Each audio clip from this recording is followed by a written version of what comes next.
Bonjour, je suis votre chirurgien. La chirurgie que vous envisagez va entraîner des modifications anatomiques et fonctionnelles que vous devez connaître et auxquelles vous devez vous préparer. Une participation active de votre part va donc être nécessaire, car l'intervention ne fait pas tout. Vous devez considérer celle-ci comme un outil vous aidant à perdre du poids et à conserver cette perte de poids à long terme. Cette préparation a pour objectif de vous apprendre à utiliser ce nouvel outil. Pour cela, vous allez devoir adapter votre comportement alimentaire, ce qui demande du temps et de l'application. Ce film d'animation résume les grandes lignes de votre rééducation nutritionnelle. Mais il ne peut aborder toutes les situations particulières qui peuvent se présenter. En cas de difficulté ou simplement d'interrogation, n'hésitez pas à contacter l'équipe multidisciplinaire qui vous accompagne. Pourquoi travailler votre alimentation avant l'intervention? D'abord, parce que votre comportement alimentaire actuel est ancré dans vos habitudes depuis longtemps et que son changement pourrait être difficile.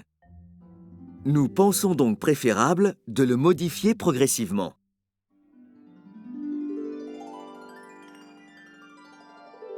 Bonjour, je suis votre nutritionniste. Une fois opéré, vous allez être amené à manger de façon adaptée à votre intervention. Si vous ne vous y êtes pas préparé avant, il vous sera très pénible de le faire après. Et c'est dans ces cas-là qu'on voit apparaître des vomissements et des douleurs lorsqu'on avale. Ces symptômes sont désagréables sur le moment, mais ils indiquent surtout que vous n'utilisez pas votre intervention de façon appropriée. Et si cette situation se répète régulièrement, vous risquez de détériorer votre montage chirurgical, ce qui peut le rendre moins efficace et entraîner peu à peu une reprise de poids. Cette préparation nutritionnelle avant l'intervention est donc fondamentale pour avoir un bon résultat à court et surtout à long terme. Au travail. Vous allez faire cette préparation accompagnée par une nutritionniste de l'équipe multidisciplinaire. Vous la verrez plusieurs fois avant l'intervention pour évaluer vos progrès et travailler sur les difficultés que vous pouvez rencontrer.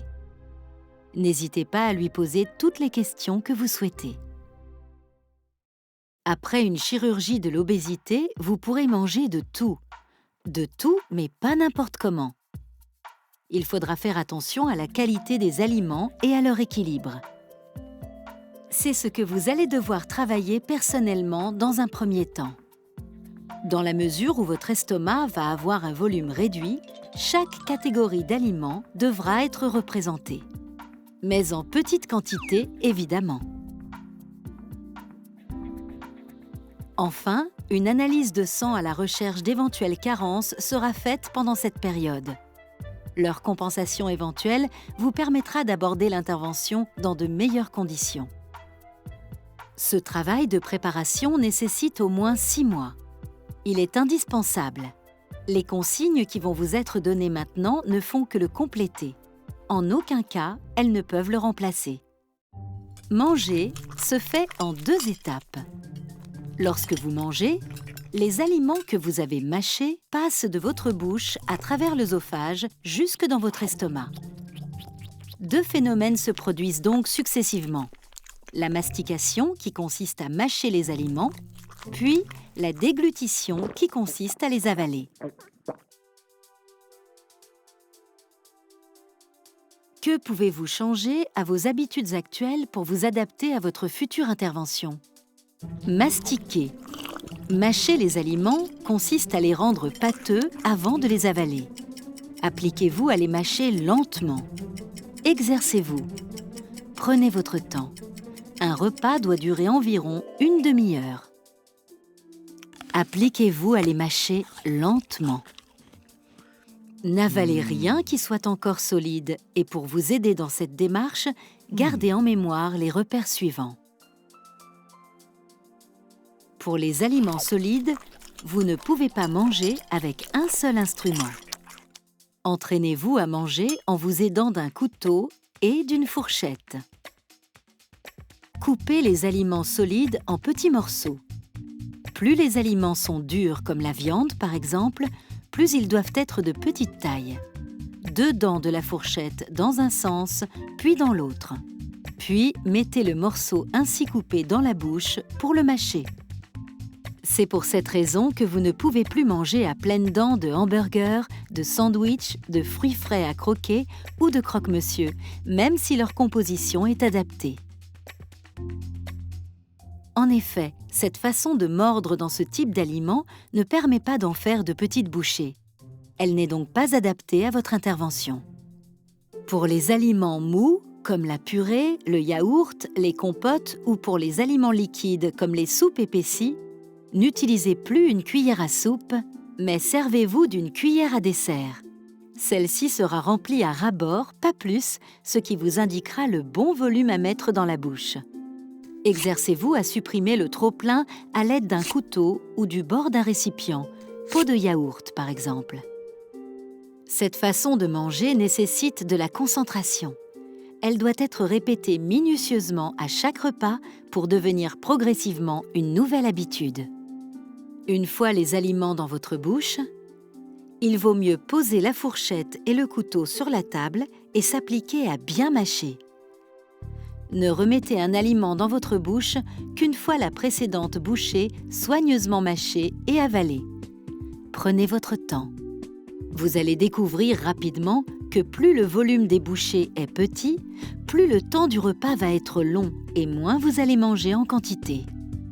Vous allez aussi vous rendre compte que vous avez besoin d'une quantité de nourriture beaucoup moins importante qu'auparavant. Curieusement, vous n'aurez plus faim plus vite et pendant plus longtemps alors que vous avez mangé moins d'aliments. Faites le test avant l'intervention. Vous serez surpris. De plus, vos goûts vont changer. Il est possible que vous soyez écœuré par les aliments gras et les fritures après une sleeve gastrectomie et surtout après un gastric bypass. Certains aliments que vous mangiez régulièrement vont peut-être avoir mauvais goût ou vont vous attirer moins qu'avant. Inversement, vous allez redécouvrir le goût de certains aliments que vous n'aimiez pas avant l'opération. Ne vous inquiétez pas, c'est normal, surtout après le gastric bypass. N'hésitez pas à réessayer de manger des aliments que vous délaissiez jusqu'à présent. Vous pourriez avoir des surprises. N'hésitez pas non plus à utiliser des condiments, des aromates ou des épices. Le deuxième temps consiste à avaler. Les aliments prêts à être avalés doivent être pâteux. Essayez de vous rendre compte comment ils progressent de votre bouche jusque dans votre estomac. Ne recommencez à mettre un nouvel aliment dans votre bouche que lorsque vous sentez que cette étape est terminée. Essayez aussi de faire la différence entre ne plus avoir faim et ne plus avoir envie de manger. Ce n'est pas la même chose. Prenez le temps d'y réfléchir. Arrêtez de manger dès que vous sentez que vous n'avez plus faim. Ne vous laissez pas aller à prendre encore une dernière bouchée. Votre nouvel estomac est devenu bien trop petit pour le supporter. Cela vous évitera de vomir ou d'avoir des douleurs. Passons maintenant à la boisson. C'est une idée très répandue de croire que boire en mangeant coupe l'appétit. C'est pourtant une idée fausse. Boire en mangeant fluidifie le bol alimentaire et accélère son passage dans l'estomac.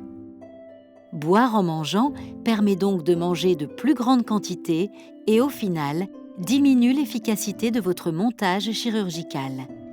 Il vaut mieux éviter de boire 1 heure avant et 1 heure après les repas. Et bien entendu, jamais pendant. Pour vous y aider, le plus simple est de ne plus mettre de verre à table. En revanche, buvez entre les repas environ 1 à 1,5 litre d'eau par jour par petite quantité. Comment boire? Il vaut mieux ne pas boire à la bouteille.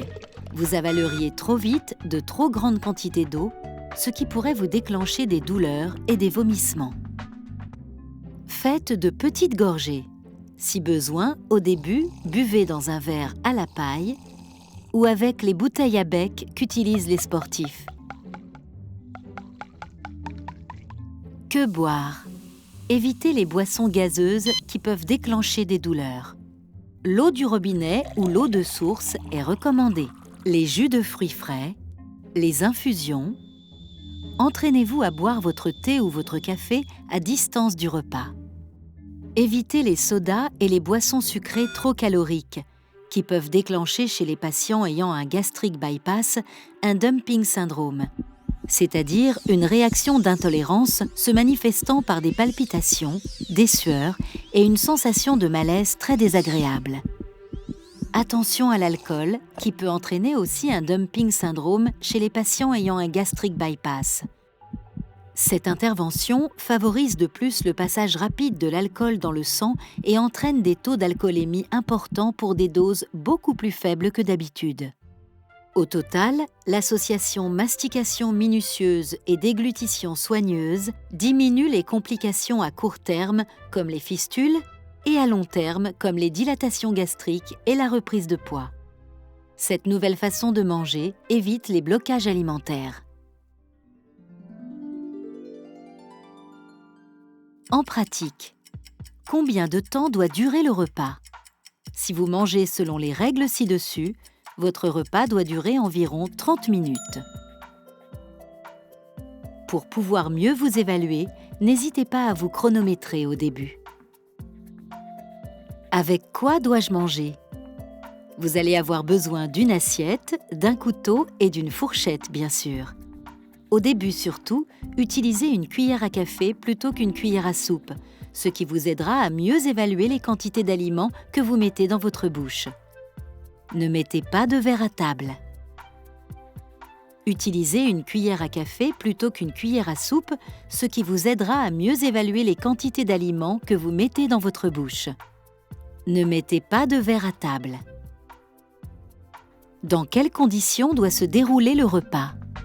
Éventuellement, faites manger les enfants en bas âge avant vous, surtout pendant les premières semaines après l'intervention, quand toutes les habitudes ne sont pas encore acquises. Dès qu'ils sont en âge de comprendre, expliquez à vos enfants ce que vous faites et faites-les participer. Ne restez pas debout. Asseyez-vous pour manger et chaque fois que possible, essayez de créer les conditions d'une atmosphère de repas tranquille. Éteignez la télévision ou la radio et profitez de ce moment pour prendre soin de vous. Quand devez-vous manger? Faites 3 repas par jour et chaque fois que possible, mangez à heures régulières. Respectez les heures des repas autant que faire se peut. Si vous avez des horaires de travail incompatibles avec ces recommandations, parlez-en à votre nutritionniste qui vous aidera à vous adapter. Évitez absolument de grignoter entre les repas. Si cela est trop difficile, n'hésitez pas là aussi à en parler à votre nutritionniste. Que dois-je manger? Mangez des protéines, c'est-à-dire de la viande, du poisson, des œufs, des laitages, des fruits de mer, midi et soir. Et cela surtout en période d'amaigrissement important. Testez tous ces aliments et si certains n'arrivent plus à passer comme la viande, n'hésitez pas à vous reporter sur d'autres protéines. Favorisez les fruits et les légumes frais. N'oubliez pas les féculents. Pendant les 3 premières semaines, mixez vos aliments. Puis, reprenez progressivement une alimentation hachée. Et enfin, normale, que vous mâcherez comme vous l'avez appris. N'oubliez pas de reprendre progressivement une activité physique régulière, comme la marche, le vélo ou la natation, qui ne sollicite pas trop vos articulations, surtout au début. Faites-vous suivre régulièrement par votre nutritionniste et votre médecin traitant. Vous vous rendez bien compte maintenant que la chirurgie de l'obésité va modifier votre façon de vivre. Cela ne doit pas vous empêcher d'avoir une vie sociale qu'il vous faudra adapter. Ces changements sont difficiles à mettre en pratique. C'est pour cela qu'il s'agit d'un travail de longue haleine. N'hésitez pas à vous faire aider par toute l'équipe. Bon courage!